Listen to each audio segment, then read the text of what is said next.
Hello, welcome to my channel. और आज एक टॉपिक पे बात करेंगे जो कि बहुत सारे क्वेश्चन आ रहे हैं जिसके ऊपर जो कि है ट्विंस प्रेगनेंसी को लेके कि क्या आपके ट्विंस प्रेगनेंसी इस वजह से है क्योंकि आपके दोनों ओवरी में एग बने थे, या फिर एक और भी क्वेश्चन है जो पूछा गया है कि मैम मेरी 3 फॉलिकुलर बनी हैं, तो जो एग है वो 3 बने हैं, क्या मेरी भी ट्विंस प्रेगनेंसी होगी।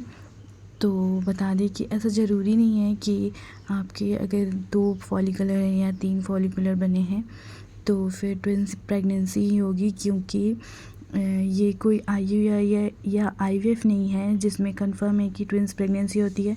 ऐसे ट्रीटमेंट में कंफर्म होता है कि ट्विंस प्रेगनेंसी होती है, पर ये तो नेचुरली है एक तरीके से, तो ज़रूरी नहीं है कि आपकी ट्विंस प्रेगनेंसी होगी, पर किसी किसी केस में होते हैं।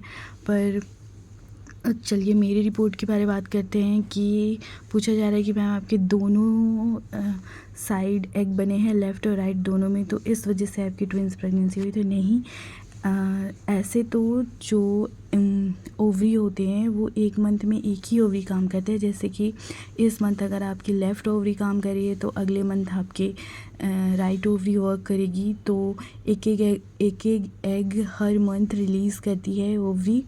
और कभी कभी रेयर केस में ऐसा होता है कि दोनों ओवरी से एग रिलीज़ होते हैं तो ट्विंस प्रेगनेंसी होती है, पर ये ट्विंस प्रेगनेंसी अलग होती है। और मेरी ट्विंस प्रेगनेंसी थी, वो मेरे जो बच्चे हैं वो आइडेंटिकल हैं, जो कि बहुत बार क्वेश्चन पूछा जाता है कि मैम आपके कितने बेबी हैं, या बेबी बॉय या बेबी गर्ल है।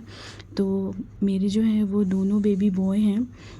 और मेरी प्रेगनेंसी में ये था कि ये मोनोकोरियोनिक डायमियोटिक प्रेगनेंसी थी, जिसमें क्या होता है कि एक ही एग से आगे चल के वो 2 बन जाते हैं। एक ही एग आगे चल के डिवाइड होते हैं और वो 2 प्रेगनेंसी बन जाती है, ट्विंस प्रेगनेंसी, जिसमें आपका जो प्लेजेंटा होता है वो एक ही होता है, बट उनके जो थैले होते हैं वो अलग अलग होते हैं।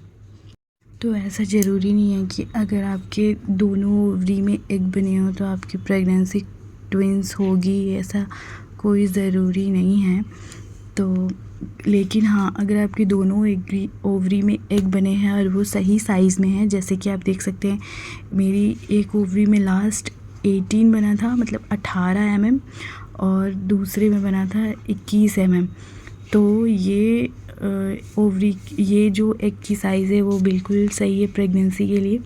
तो आप इसमें कंसीव कर सकते हैं इस एग की साइज़ में। तो आपकी अगर आपको कोई प्रॉब्लम नहीं है, जैसे आपकी ट्यूब ब्लॉक नहीं है, या आपकी जो यूट्रस होती है उसकी थिकनेस, मतलब इंडोमेट्रियम की थिकनेस सही है, तो फिर आपकी प्रेगनेंसी कंफर्म हो सकती है।